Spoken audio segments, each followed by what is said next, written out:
The Boston summer was humid, and Amy Collins had her apartment air conditioner running at full blast while she worked. Her Macintosh screen displayed the website design for a new client. Amy was building a reputation as a freelance web designer. "Honey, there's a message from my mother," Thomas called from the sofa in the living room. Amy involuntarily shrugged her shoulders. Communications from her mother-in-law Patricia often caused problems. "What does she say?" Amy asked without interrupting her work. Thomas looked at his cell phone and answered, "She's asking if we'd like to have dinner at her place next Sunday. She wants to celebrate your birthday." Amy took a deep breath. Patricia Collins behaved politely on the surface, but there always seemed to be something hidden behind her words. After 3 years of marriage, Amy had never felt genuine warmth from her mother-in-law. "I'll go if you want to," Amy said. Looking at her husband's face, she could see how truly pleased he was. Thomas was a financial analyst with sharp judgment at work, but when it came to family matters, he was strangely blind, especially regarding his mother. "Wonderful. Mother has started to accept you recently," Thomas said with a smile. "She even said the other day, Amy has become a good wife." Amy returned his smile, but inside she felt doubtful. It was unusual for Patricia to say anything nice about her. In fact, since their wedding day, Patricia seemed to treat Amy as the woman who stole my son. "Is Vanessa coming too?" Amy asked about her sister-in-law. "Oh, of course. She's been living at Mom's house lately," Thomas answered casually. After graduating from college, Vanessa had held several jobs that didn't last long and eventually returned to her mother's home. Amy couldn't ignore the coldness in Vanessa's gaze toward her. Those eyes were clearly filled with jealousy. "All right," Amy said with a sigh. "Should we bring anything?" "No, Mom says she'll prepare everything." "Oh, and she mentioned she's preparing a special present for you." Thomas's voice sounded pleased. Amy forced a smile. A special present from Patricia meant a sweater 3 sizes too small last Christmas. The Easter before that, it was a cake full of nuts that Amy was allergic to. They were all things Patricia could easily excuse with, "I didn't know." In the evening, as Amy was preparing dinner in the kitchen, Thomas came up behind and embraced her. "What are you thinking about?" he asked gently. "Your mother," she answered honestly, and Thomas's expression clouded. "Are we starting this again?" "Amy, Mom just wants to get along with you." Amy stopped herself from arguing back. This conversation had been repeated many times. Thomas never tried to see behind his mother's words and actions. For him, Patricia was the perfect mother, and if there were any problems, they must be on Amy's side. "I'm sorry," Amy said. "I'm just tired." Thomas kissed her to show forgiveness, but a small dissatisfaction remained in his eyes. During these 3 years, the tension in Amy and Thomas's relationship had gradually increased. At the beginning of their marriage, Thomas had acted protectively toward Amy, keeping distance from the excessive interference of his mother and sister. However, as time passed, he was gradually pulled back into the vortex of his original family. When the weekend came, Amy met with her friend Jessica at a cafe while Thomas was out golfing with friends. "You're going to your mother-in-law's house again?" Jessica asked with surprise. "Last time, didn't she say something like, 'There's too much salt in your cooking, I'm worried about Thomas's health'?" "Yes," Amy smiled bitterly. "But I understand that Thomas values his relationship with his mother. Family means everything to him. Aren't you his family?" Jessica frowned. "Thomas doesn't say anything when Patricia and Vanessa always look down on you." Amy stirred her coffee thoughtfully. "He doesn't notice. In his eyes, his mother is perfect." Jessica took her friend's hand. "Be careful. I don't think Patricia truly accepts you." Amy nodded. She felt the same way. During each visit, she sensed Patricia's subtle sarcasm and Vanessa's cold stares. Still, she loved Thomas and had to endure it for his sake. The day before her birthday, Thomas kissed Amy and promised, "Tomorrow will be a wonderful day." As Amy lay in bed, she hoped it would be true. Yet somewhere in her heart, she sensed that tomorrow's visit would create new tension. When she closed her eyes, Patricia's false smile and the true feelings hidden behind it appeared. The accumulation of small insults and intentional disregard over 3 years had created an indelible anxiety within Amy. Amy's birthday morning began with a clear blue sky. While preparing breakfast, the intercom rang. "Delivery for you. Refrigerated package." Amy went to the door and received a package from the delivery person. Looking at the sender's name, she saw Patricia Collins. She was a bit surprised by the unexpected gift. "Thomas, something arrived from your mother." Thomas, coming out of the bathroom while drying his hair, looked at the package with interest. "It must be a birthday present. Let's open it." Amy carefully unwrapped the package. Inside was an elegant black box with "Chateau Chocolatier" written in gold letters. It was the name of Boston's most luxurious chocolate shop. "Wow, Mom's being generous. These chocolates cost over $100 a box," Thomas said, impressed. Inside the box, various shapes of chocolates were beautifully arranged, with a small card attached. Amy picked it up and read. "Specially selected just for you." The handwriting was Patricia's meticulous script. "See," Thomas said happily. "Mom has finally accepted you. Sending such expensive chocolates." Amy smiled, but felt uneasy deep inside. She couldn't believe Patricia would suddenly change her attitude. However, seeing Thomas's happy face, she couldn't voice her doubts. "That's very thoughtful. I'll enjoy them later." All day, Amy immersed herself in her web design work. In the evening, Thomas came home early and stood in the kitchen to prepare a special birthday dinner. Amy sat on the sofa in the living room, relieving the day's fatigue. "Dinner is ready," Thomas called out. The meal proceeded in a pleasant atmosphere. Thomas opened wine and offered a toast to celebrate Amy's birthday. "Happy birthday, my love. I'll be with you forever." After the meal, while Thomas was cleaning up the kitchen, he found the chocolate box.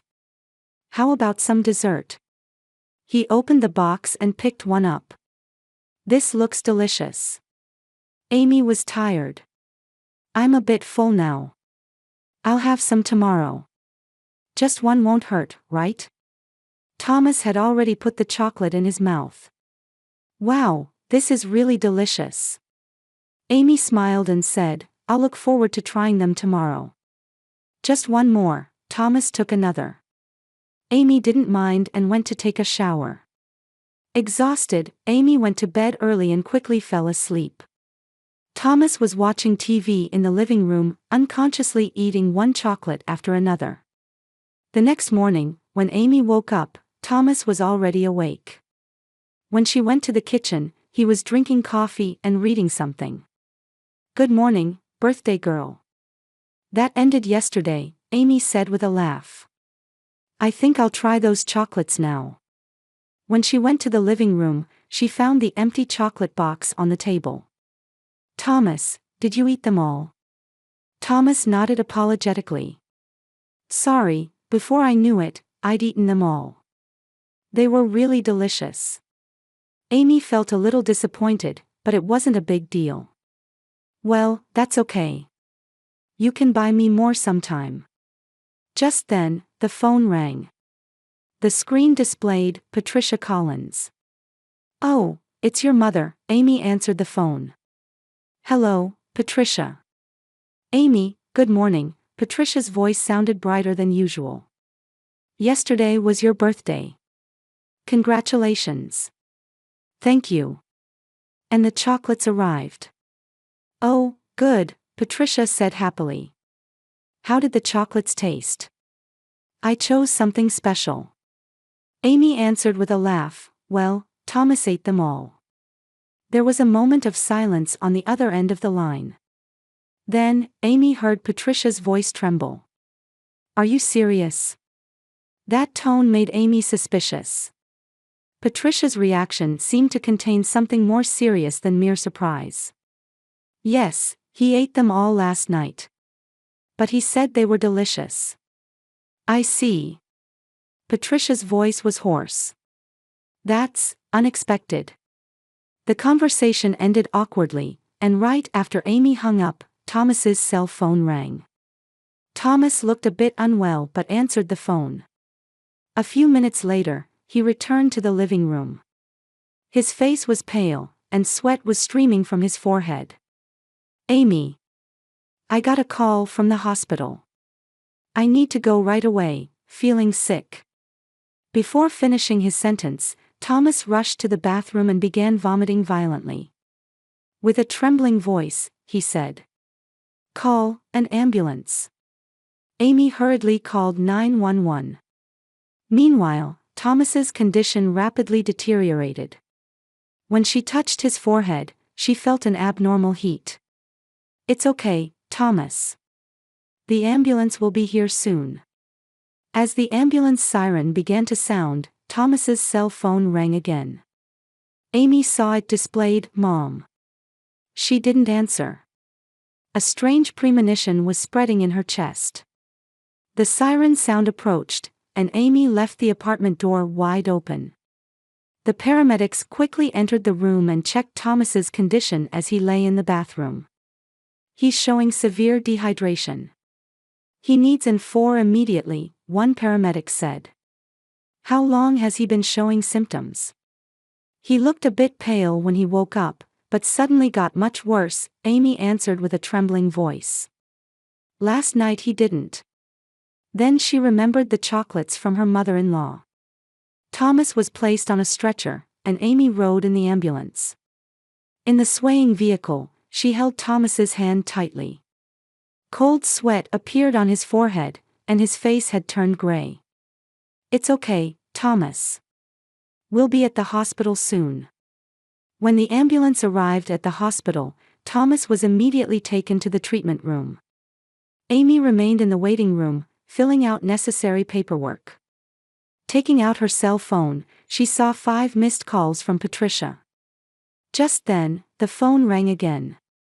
"Hello, Patricia." "Amy. Where is Thomas? Why isn't he answering his phone?" Patricia's voice was nearly hysterical. "He's in the hospital. He suddenly became very ill." "Which hospital?" "I'm coming right now." Amy told her the hospital name and hung up. She was overcome with a strange feeling. Why was Patricia so panicked? And why did this happen after the chocolate conversation? 30 minutes later, Patricia and Vanessa arrived at the hospital. Both looked distraught, especially Patricia, whose face showed terror. "Where is he? Where is my son?" Patricia confronted the receptionist. Amy stood up and approached them. "They're treating him.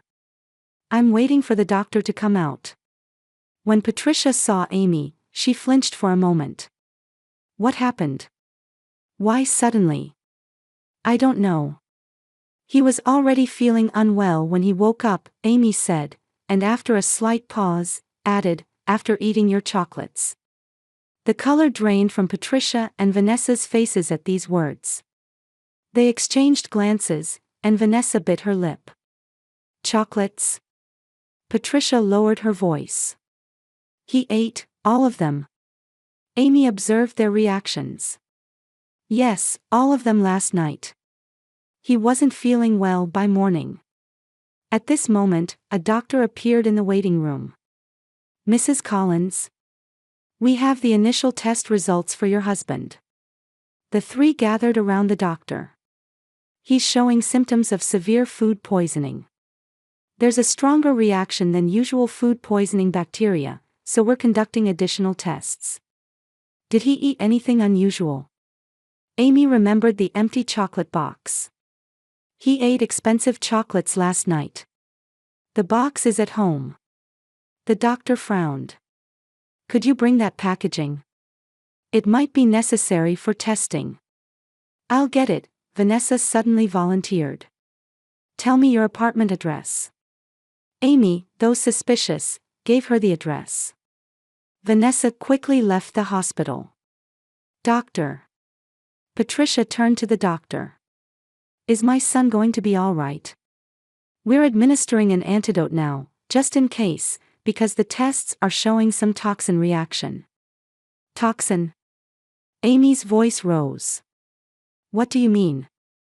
The doctor chose his words carefully. We can't be certain yet. However, from the symptoms and initial test results, we believe this isn't ordinary food poisoning. Patricia collapsed into a chair. No way. 2 hours later, Vanessa returned. She wasn't carrying the chocolate box. I couldn't find it, she said. Maybe it was thrown in the trash. Amy frowned. It should have been on the living room table. At this point, a man identifying himself as a detective arrived at the hospital. Mrs. Collins? I'd like to ask you some questions. Police. Patricia's voice trembled. Why? Specific toxins were detected in Thomas Collins's body. We need to investigate the situation. Amy touched her cheek with a trembling hand. Toxins? Surely not. The detective continued taking notes and asking questions. Have you consumed any special food or drink recently? Last night, expensive chocolates arrived from my mother-in-law, and my husband ate them all, Amy answered. The detective's eyes turned to Patricia. Where did you purchase these chocolates? Patricia's face turned pale. Chateau Chocolatier. But this is a misunderstanding. Is there any packaging or remaining chocolates? Amy shook her head. My sister-in-law went to get them, but she said she couldn't find them. The detective looked at Vanessa. You really couldn't find them? Vanessa sat uneasily in her chair. No, they weren't there. After carefully observing the two, the detective said, as a precaution, we'll need to investigate the apartment. Amy nodded and handed over the keys. Then she headed to the treatment room to check on Thomas. He was lying weakly, receiving an 4. Amy. He said with dry lips. What happened? We don't know yet. But you'll get better, don't worry. Under the nurse's watch, Amy stepped into the hallway. As she was about to go to the restroom, passing by a private room, she heard a small voice. Mom, the plan is ruined. It was Vanessa's voice. Be quiet. She might hear us. Patricia's voice was low and angry. Amy stopped and pressed herself against the wall. What's going to happen to us? If the police investigate.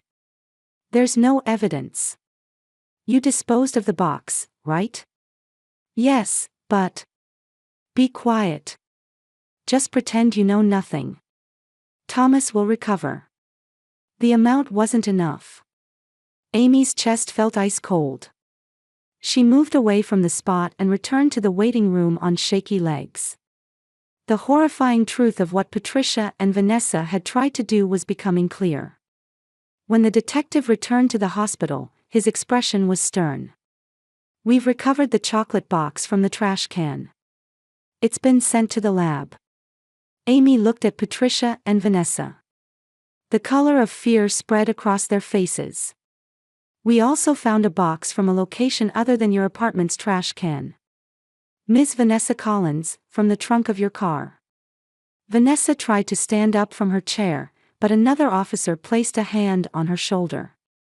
Patricia Collins and Vanessa Collins, I'm detaining you for questioning on suspicion of attempted murder. Amy stood stunned. She couldn't accept the reality that her mother-in-law and sister-in-law had tried to poison Thomas, or more likely, originally intended to poison her. Why? She asked in a faint voice. Patricia looked at Amy with cold eyes. We won't give Thomas to someone like you. That boy is our family.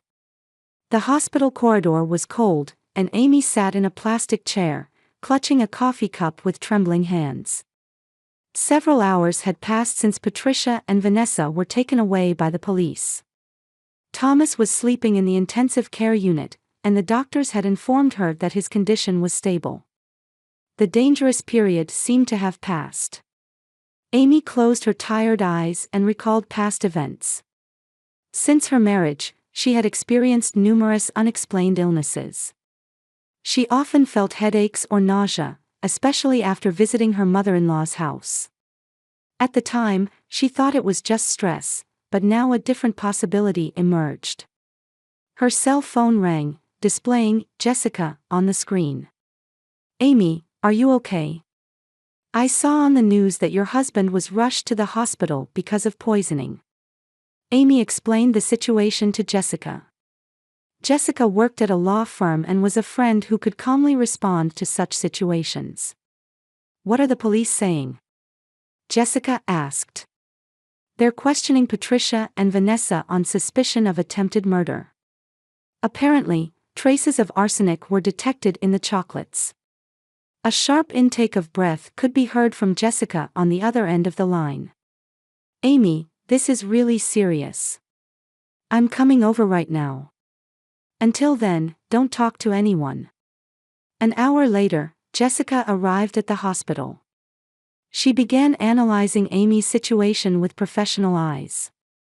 "Think back to past events," Jessica said quietly.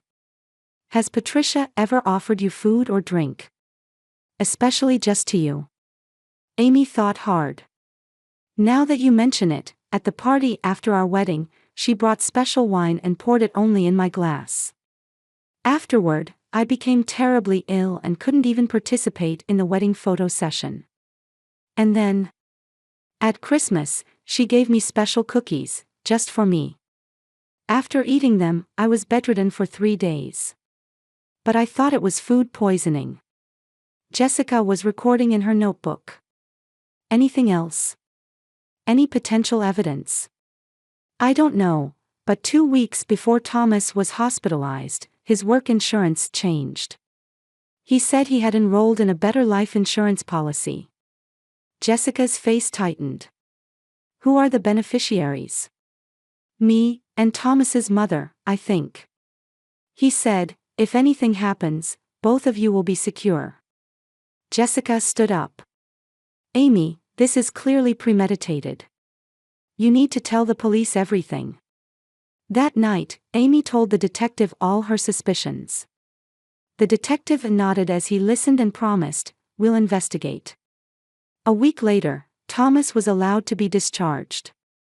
He had lost weight and still looked unwell, but thanks to strong medication, he had somehow recovered. Amy took him home and quietly nursed him. "Why would Mom do such a thing?" Thomas had mumbled repeatedly. He seemed unable to accept the truth. Patricia and Vanessa had been temporarily released on bail. They had tried to contact Thomas, but Amy had blocked all calls. Thomas's recovery was her top priority. 3 days after discharge, Amy made a decision. She needed to tell her husband the truth. When Thomas was lying on the sofa, she sat next to him. "Thomas, we need to go to your mother's house." He looked at her with surprised eyes. "Why?" "To find evidence. You know this wasn't the first time, don't you?" Thomas silently looked away. "I don't know, that Mom would really do such a thing. Trust me," Amy took her husband's hand. "For our future, we need to know the truth." The next day, though Thomas was still weak, he agreed to go to Patricia's house with Amy. They chose a time when Patricia and Vanessa would be at the lawyer's office preparing for the trial. Thomas had a spare key. "What should we look for?" Thomas asked while standing at the entrance. "Anything unusual. Especially check your mother's bedroom and desk." They quietly entered the house. Patricia's house, which they hadn't visited in a while, was as orderly as always. Amy went up the stairs from the living room to Patricia's bedroom. Thomas followed her, though hesitantly. It feels like we're invading Mom's privacy. Thomas, your mother tried to kill me. Amy's voice was cold. Patricia's bedroom was elegantly decorated, with family photos arranged on the bedside table. Amy opened the closet and began searching the upper shelves. She found nothing. Let's check the desk. Patricia's desk was locked, but Thomas managed to pry open the drawers. Inside, various documents were neatly arranged. Amy quickly checked the documents and stopped at one file. This is. It was a copy of Thomas's new life insurance contract. The beneficiaries were indeed Amy and Patricia, but there was a small mark next to Amy's name. A separate note read, "To be changed." Searching deeper, they found another shocking document. It was Amy's own life insurance policy. Amy had no memory of when Thomas had contracted this insurance, and the beneficiaries were Patricia and Vanessa. This is my life insurance. When did you contract this? Thomas looked at the document with a pale face. I don't know. Mom said she would arrange everything. Amy covered her face with trembling hands. They had been planning from the beginning. From under the dresser, Amy found a small box. Inside were photos of her with needles stuck in them. Furthermore, various herbs and powders were stored in small bottles with labels. Thomas, look at this. Amy opened the laptop in the corner of the desk. It was password protected, but Thomas tried his mother's commonly used password, and the screen opened. The browser history included searches for undetectable poisons, slow poisoning methods, and complete guide to life insurance fraud. Thomas sat down in a chair and held his head. I can't believe it, why would Mom? Suddenly, they heard the door open. They turned around in surprise. What are you doing? Vanessa was standing at the bedroom door. Seeing them, her face changed color. You have no right to enter. Amy answered calmly, we're keeping all of this as evidence. Evidence that you and your mother tried to kill me. Don't be ridiculous, Vanessa couldn't hide her wariness. There's no evidence. Thomas slowly stood up. Vanessa, why? Why would you and Mom? Vanessa's expression changed. Why? Because everything changed after you married this woman. Our plans, our future. What do you mean? Vanessa laughed. Her laughter mixed sadness and hatred. Mom never intended to accept you as family from the beginning. Her target was Thomas's property and your insurance money. Amy picked up the documents and showed them to Thomas. Look. Your mother has taken out large loans in your name. They were in financial trouble. Thomas was speechless. Then, with a voice mixing anger and sadness, he said, Get out, Vanessa. I never want to see you again. Thomas, you have to choose your family. This woman or us. People who tried to kill my wife are family. Thomas's voice was trembling. Get out before I call the police. Amy stood beside Thomas and held his hand. They silently stared at Vanessa. This isn't over, Vanessa said threateningly as she left the room. At that moment, Thomas's cell phone rang. He answered the call and after talking for a few minutes, looked at Amy with a changed expression. Mom has confessed everything. Autumn sunlight poured down on the marble steps of the courthouse. Amy and Thomas held hands as they left the building. The final verdict had been pronounced, ending the long and painful trial process.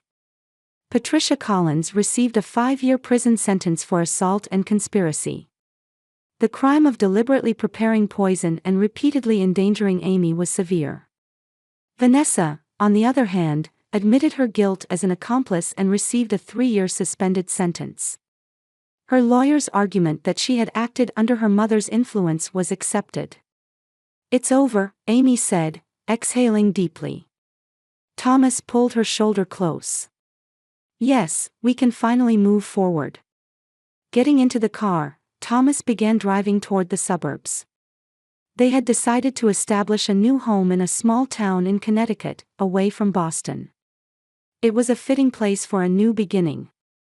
When they visited Patricia on visiting day, she had completely changed. Her former dignity was gone, and she was isolated from other inmates, mentally cornered. She momentarily brightened at seeing Thomas, but his cold gaze made her fall silent again. She uttered words of apology to Amy, but her eyes showed no genuine regret. A letter of apology arrived from Vanessa. It said, "I want to look at my own life, free from mother's control." Amy read the letter but didn't write back. Forgiveness would take time. Perhaps she would never be able to forgive. Upon arriving at their new house, they carried in their belongings. The small but bright house symbolized their new life. "What do we do now?" Thomas asked, sitting down in the living room. Amy smiled and sat beside him. "First, I want to think about the interior design of this house. Then, get my web design company on track. I need to find a new workplace too," Thomas said. He had quit his financial company in Boston and applied to a small local company. The salary would be lower, but he was seeking a less stressful environment. That night, Amy shared surprising news with Thomas. "We're going to be a family of 3. Thomas's eyes shone with joy. "Really? When?" "In 6 months. I confirmed it with a test." He embraced his wife, contemplating that small life. Their future life would not be easy. However, they had overcome difficulties to get this far. Life with their new family was sure to be filled with a different kind of happiness. Lying in bed, Amy held Thomas's hand. "I'm so glad I met you. Not eating those chocolates was the most fortunate decision of my life." Thomas laughed quietly and kissed his wife's forehead. "Thanks to me eating them all, we discovered the truth." In the gentle moonlight illuminating the room, the two contemplated the future they would walk with their new life. It was the beginning of quiet happiness at the end of hardship. The sound of Aaron Johnson's fingertips accurately tapping the calculator keys echoed in her small home office.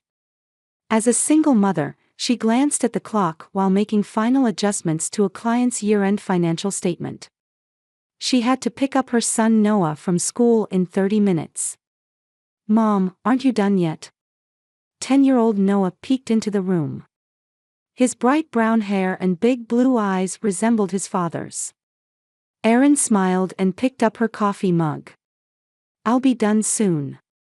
Did you finish your homework?" Noah nodded and showed her the paper in his hand. "I solved all the math problems. But I have a question about history." Erin always took pride in her son's school performance. She herself had supported their household and raised her son alone while working as an excellent accountant at a small local company. Since her father passed away from a heart attack 5 years ago, her responsibilities had increased, but she never complained. "Can you wait just 10 more minutes? I'll help you with history when I'm finished." The phone rang, and Erin sighed. It was from her mother, Vivian. "Listen, Erin. We need to talk about tomorrow's dinner party." Vivian's voice always had a demanding tone. "Amanda is bringing her fiancé. You'll be coming, won't you?" Erin frowned. Her sister Amanda had always been the favored child in the family. Beautiful and sociable, she was Vivian's favorite daughter. In comparison, Erin was always told she was too practical and boring. "Of course I'll come, Mom. I'll bring Noah too." On the other end of the line, she heard her mother sigh. "Well, I suppose that's fine. But make sure he behaves himself. Don't let him ruin Amanda's special day." Erin swallowed her words. Noah was always a well-mannered child. If there was a problem, it was with her mother and Amanda. "Don't worry." "So, what does Amanda's fiancé do?" "Michael Foster. He's an investment banker from a very wealthy family." Vivian's voice was filled with pride. He's perfect for Amanda. He graduated from Harvard, he's cultured, sociable. Erin rolled her eyes internally as she listened to her mother's boasting. Her mother's values were always focused on appearances and social status. The next day, Erin and Noah arrived at Vivian's luxurious suburban home. Taking a deep breath at the entrance, Erin gave Noah's shoulder a tight squeeze. "It's okay, Mom," Noah said. "I know Grandma and Aunt Amanda don't like us very much." Erin's heart ached at her son's perceptiveness. Children are more sensitive than adults realize. When she opened the door, she could already hear Amanda's high laughter coming from the living room. She was wearing an elegant cocktail dress, holding a glass, and talking to an unfamiliar man. "Erin, Noah, you finally made it." Vivian greeted them with a cold smile. "Amanda, Erin, and Noah are here." Amanda turned around and smiled at her sister, but the smile didn't reach her eyes. "Erin. I'm so glad to see you. This is my fiancé, Michael Foster." Michael stood up and turned to face Erin. He was tall with dark brown hair and kind eyes. And something brushed the corner of Erin's memory. It was a face she had seen somewhere before. "Nice to meet you, Erin," Michael said in a quiet voice. "I've heard a lot about you from Amanda." He extended his hand, and Erin shook it. His hand was warm, and his grip was gentle. "Nice to meet you too," Erin said. "This is my son, Noah." Michael smiled at Noah and looked directly into the boy's eyes. "Hello, Noah. I'm glad to meet you. What grade are you in?" "Fifth grade," Noah answered, a little nervously. "That's a wonderful age. When I was in fifth grade, I made a model of the solar system for the science fair." Michael's voice was gentle, and he seemed used to talking with children. Amanda cleared her throat disapprovingly. "Michael, could you pour me some wine?" Erin had a good impression of Michael. He seemed mild-mannered and thoughtful. It was surprising that he was engaged to someone with a self-centered personality like Amanda. During dinner, Vivian and Amanda talked endlessly about wedding preparations. The wonderful wedding dress, the high-end reception venue, the famous catering company. Erin's opinion was never sought even once. "Erin, you don't need to worry about the dress since you're not a bridesmaid," Amanda said abruptly. Erin looked up in surprise. "I'm not a bridesmaid." "I'm sorry, but we haven't been very close for a long time, have we?" Amanda's voice was filled with fake sadness. "Besides, you must be busy. Being a single mother, with work and all." Vivian nodded in agreement. "That's right, Erin. We don't want to burden you." Erin felt a pain in her chest but kept her expression unchanged. She was used to rejection from her family. Noah's hand grasped hers under the table. Only Michael wore an uncomfortable expression. He cleared his throat and quietly said, "But isn't family participation important? I think Erin and Noah should be part of this special day." Amanda turned to her fiancé with a surprised look. "Of course, they're invited. It's just that the bridesmaids are already set with my close friends." Erin sent Michael a grateful smile. At least he seemed to be a considerate person. After dinner, while Erin was helping with the cleanup, Michael came into the kitchen. "Can I help?" he offered. "It's fine, I'm used to it," Erin answered. "Amanda and Mom expect me to fill the practical role." Michael silently watched her for a moment. "You're different from what Amanda told me," he said quietly. "What do you mean?" "Nothing," Michael smiled. "I just hope we'll have more chances to talk with you and Noah." After he left, Erin was struck by a strange feeling. Michael's face flickered in her memory. She must have met him somewhere. But she couldn't remember when or where. In the car on the way home, Noah suddenly said, "Michael seems like a nice person." I wonder why he's marrying someone like Aunt Amanda. Erin couldn't help but laugh. Noah, you shouldn't say things like that. But deep down, she had the same question as her son. As the wedding preparations progressed, Erin felt increasingly alienated from her family. Amanda and Vivian didn't share the wedding details with her or ask for her opinion. Still, she quietly handled the behind-the-scenes work. Addressing invitations, communicating with the venue, fine-tuning details, areas where her meticulousness as an accountant came in handy. You're helping again. One day, Michael stood beside Erin as she worked on preparations. Amanda seems too busy to handle these practical matters herself. Don't worry about it. I'm good at this kind of thing, Erin shrugged. Michael observed her for a while before saying, you know, you seem familiar somehow. Erin stopped and looked up at him. I've been feeling the same way. But I can't quite place it. At that moment, Noah came running into the room. Mom, Michael. I finished my homework. Michael smiled at Noah. What kind of homework was it? A history project. I researched the Roman Empire, Noah answered proudly. Really? I love history too. Michael sat down next to the boy and showed interest in his project. Erin felt a warm feeling spread in her chest as she watched the scene. Michael seemed to have a genuine interest in her son. Amanda's fiancé was clearly different from the men in the past who never bothered to meet Noah despite becoming part of her family. A week before the wedding, Michael made an unexpected phone call. Erin, I want to talk to you about something. His voice was serious. I want you to be the maid of honor. Erin was so surprised she lost her words. But Amanda didn't even choose me as a bridesmaid. I asked her myself. Family is important. Especially on important days like a wedding. There was determination in Michael's voice. Amanda eventually agreed. Erin felt conflicted.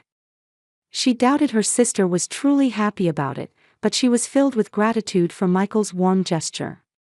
The next day, Vivian called Erin in a fury. Amanda is crying. Why did you ask Michael for such a thing? I didn't say anything. Michael suggested it himself. I can't believe this, Vivian spat out. You always make yourself look like a victim and try to ruin Amanda's life. This is her special day. Erin took a deep breath to stay calm. I want Amanda to be happy. If she truly doesn't want me to be her maid of honor, I'll decline. You can't decline now. Michael has already decided. Vivian's sigh was audible. Just don't stand out too much. This is Amanda's day. On the wedding day, Erin arrived at the church early with Noah. She wore a modest sky blue dress. It might have been too simple for a maid of honor, but it was out of consideration not to upset Amanda. Mom, you look beautiful, Noah smiled. In the preparation room, Amanda was surrounded by bridesmaids, dressed in an extravagant wedding gown. When Erin entered, her sister merely glanced at her and gave a cold nod. Well, Erin, Vivian said with pursed lips. That dress is, well, it's just like you. The ceremony proceeded solemnly. Erin stood behind Amanda, maintaining a smile as she gazed at Michael's gentle expression. He occasionally glanced at Erin, smiling reassuringly. The reception began, with the entrance of the bride and groom, toasts, and dancing. Erin sat at a table with Noah, quietly enjoying their meal. Soon it was time for speeches. Amanda stood up and took the microphone. She looked around the room and turned her gaze toward Erin. Suddenly, her smile transformed into a malicious expression. Everyone, thank you for coming today, Amanda said in a sweet voice. I'm happy to share this special day with family and friends. After talking about the joy of marriage for a while, she suddenly pointed at Erin. By the way, this is my sister Erin. A single mother who has lived without being loved by anyone. Uncomfortable laughter rippled through the venue. Anyone want to take her in? The blood drained from Erin's face. Noah's small hand gripped hers tightly. Just kidding, just kidding. Amanda said with a laugh. Some in the audience laughed, but many shifted uncomfortably in their seats. Vivian took the microphone. Our eldest daughter is always so serious and boring, she said in a glossy voice. She's second-hand goods, but still usable. Comes with a defective son. This time, laughter erupted from various parts of the venue. Erin sat frozen. Tears welled up in Noah's eyes. Mom, he said in a trembling voice. Erin slowly stood up and took her son's hand. Let's go, she said quietly. But at that moment, from the corner of her vision, she saw Michael slowly rising. His face was red, clearly restraining his anger. The venue fell silent, all eyes turning to the groom. Michael took a deep breath and moved away from Amanda to take the microphone. His eyes caught Erin's, trying to convey something. The venue became deadly quiet. Michael's expression showed a severity never seen before. With the microphone in hand, he began to speak slowly, emphasizing each word. Ladies and gentlemen, today has become a day when I make the most important decision of my life. However, it is not the decision you might think. The smile disappeared from Amanda's face, replaced by confusion. Vivian stood frozen. First, let me say a word about that speech just now. Michael's voice was calm, but clearly suppressing anger. Those words directed at Erin and Noah were cruel and thoughtless. I cannot share such values. Amanda started to open her mouth, but Michael quietly raised his hand to stop her. Actually, there's something I want everyone to know. Michael took a deep breath and continued. Erin and I have not met for the first time. Erin looked up in surprise. Something was starting to stir within her. The fog in her memory was gradually clearing. 10 years ago, when my sister Caroline was fighting leukemia, Erin was working as a volunteer at the hospital. Michael's voice trembled slightly. I was 22 then, and I was saved by the kindness and strength of Erin, who was 25 at the time. During the last few months of Caroline's life, Erin continued to support her and our family. Hot tears welled up in Erin's eyes. Caroline Foster. Of course, she remembered her. A young woman diagnosed with leukemia in her mid-20s. Erin herself had experienced the same illness when she was young, and after recovery, she had started volunteering at the hospital as a way to give back. Even after Caroline passed away, Erin continued to care about our family, Michael continued. After my sister's death, it took me a long time to recover from the deep sadness. He choked on his words for a moment, then began speaking again. Then 3 years ago, I met Amanda at a party. I was attracted to her brightness and sociability. I didn't learn that Amanda was Erin's sister until after we started dating. Michael's eyes turned to Amanda, and his expression mixed with sadness and disappointment. The stories I heard about Erin from her, looking back now, were all filled with prejudice. But I wanted to believe people could change. Amanda's face began to contort with anger. Vivian had collapsed into a chair. After our engagement, I began to notice Amanda's true nature, Michael quietly continued. I was particularly shocked when I first saw Noah. He was the little boy who occasionally came to Caroline's hospital room. Erin gazed at Noah. Her son, who was 5 at the time, sometimes accompanied her hospital volunteering. He would give handmade cards to the sick people, brightening the hospital rooms with his genuine smile. 10 years ago, Noah was just a 5-year-old child, but he had a special talent for making my sister smile. Michael's voice softened. When I learned he was Erin's son, I felt it was destiny. Noah's eyes widened. I remember. I gave that lady a crayon drawing. Michael smiled.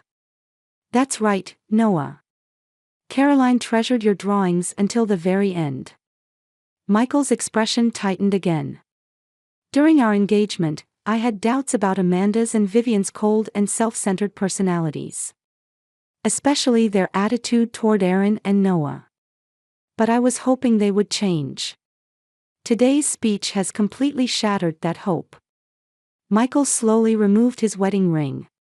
Gasps of surprise rose from the audience. Today, I'm canceling this marriage, he said quietly but firmly. 10 years ago, Caroline's last words to me were that real family respects and supports each other. Amanda and Vivian, you are living contrary to that teaching. Amanda suddenly screamed. This is a joke, right? Michael, what are you saying? This is no joke, Michael said quietly. I'm doing the right thing now. He walked over to Aaron and Noah. I've been searching for a long time. For the kind soul I met at that hospital. He extended his hand to Aaron. Let's leave together. Aaron wiped away the tears streaming down her cheeks and took Michael's trembling hand. Noah also stood up and grasped Michael's other hand. Wait! Vivian shouted. Do you have any idea how much this wedding cost? Michael turned back and quietly said, I will cover all expenses. Please send the bills to my office. As the three of them left the venue, Michael respectfully bowed his head to the priest. I'm sorry for the disturbance. In the bright sunshine outside, Erin felt like she could breathe freely for the first time. I can't believe it. She whispered. You really don't remember Caroline? Michael gently asked. Erin closed her eyes, tracing her memories. I can't forget her smile. Especially during those last few weeks, when the pain was severe, she was always positive. Erin's voice trembled.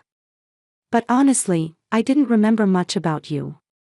Back then, I was interacting with so many patients. I always remembered you, Michael said quietly. How much you devoted yourself to others, how strong and kind you were.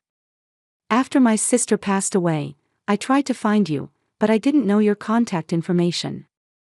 Noah looked up at the two of them and asked, What are we going to do now?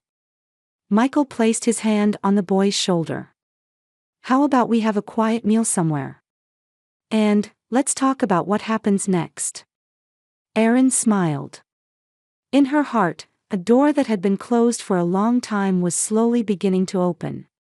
As Michael's Lexus pulled out of the church parking lot, angry shouts could be heard from behind. In the rearview mirror was the image of Amanda running with her wedding dress hitched up. Her makeup was smeared with tears, and her once perfect hairstyle was disheveled. Vivian was also chasing after her daughter, out of breath. Michael! Come back! Amanda's screams reached inside the car. Michael sighed deeply and looked at Erin. Are you okay? Erin exhaled shakily as she looked out the window at the chaotic wedding venue. Guests were confused, whispering to each other, and some were taking photos with their mobile phones. Amanda's friends were surrounding Vivian, trying to calm her down. I don't know, Erin answered honestly. But I want to leave this place with Noah.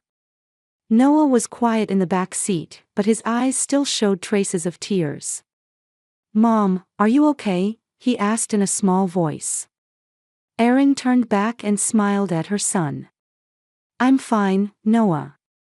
We're together.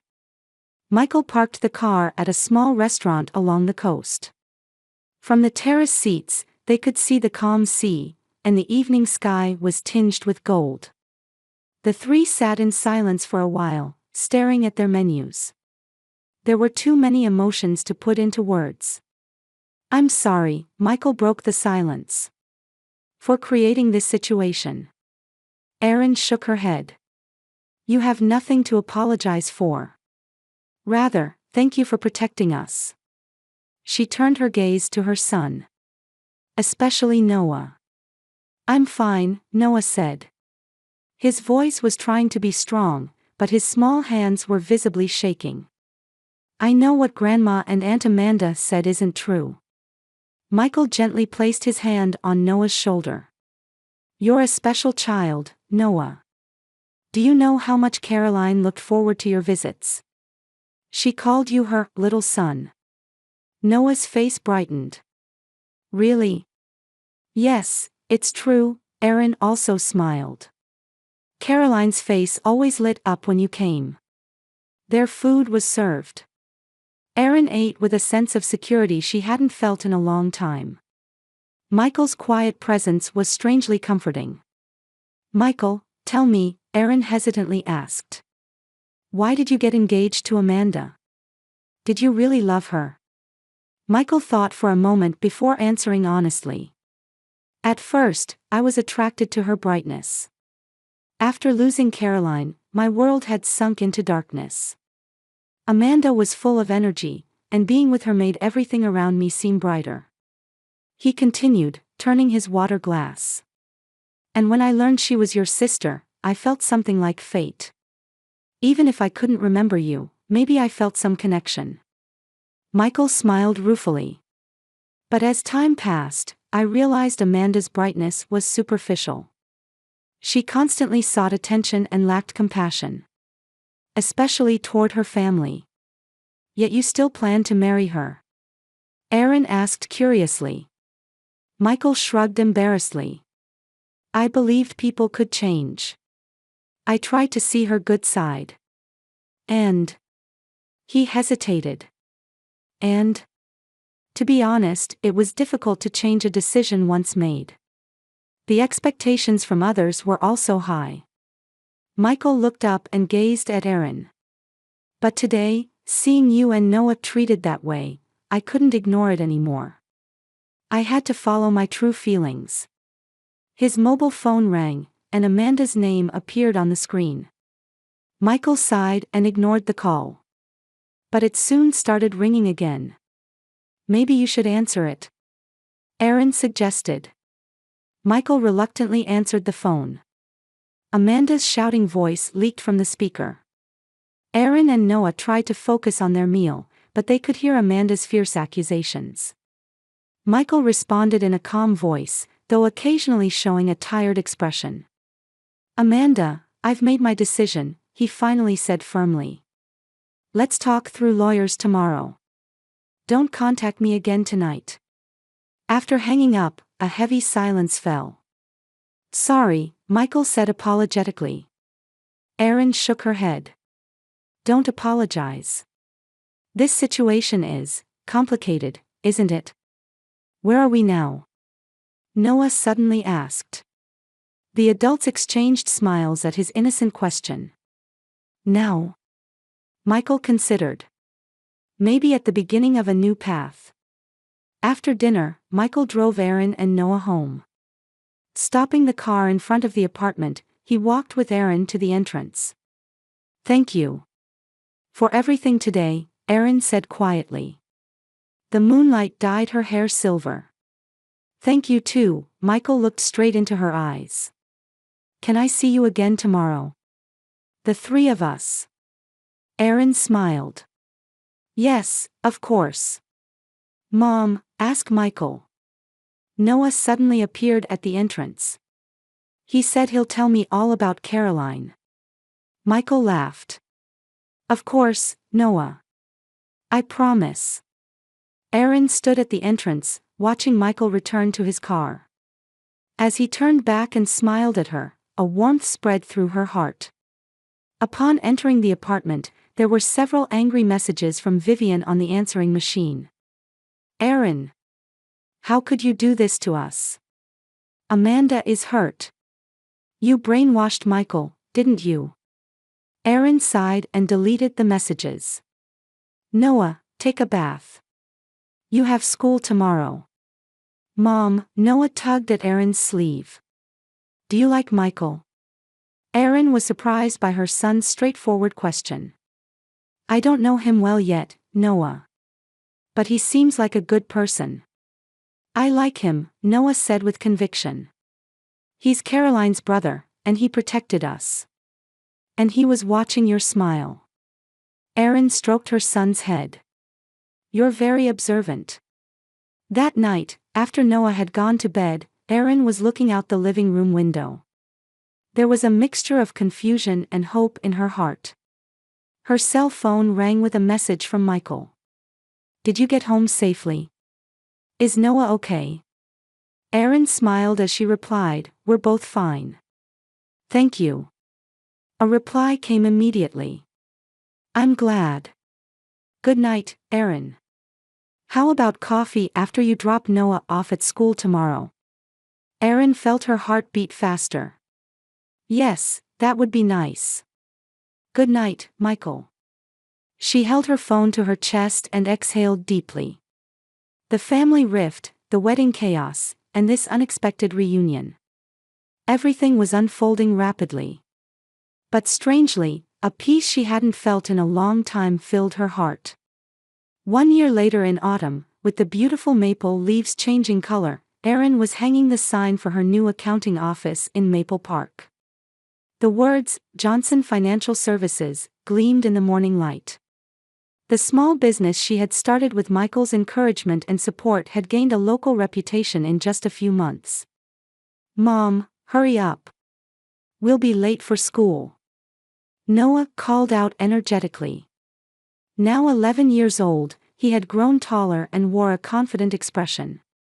Selected as captain of the soccer team, he was now popular at school. I'm coming.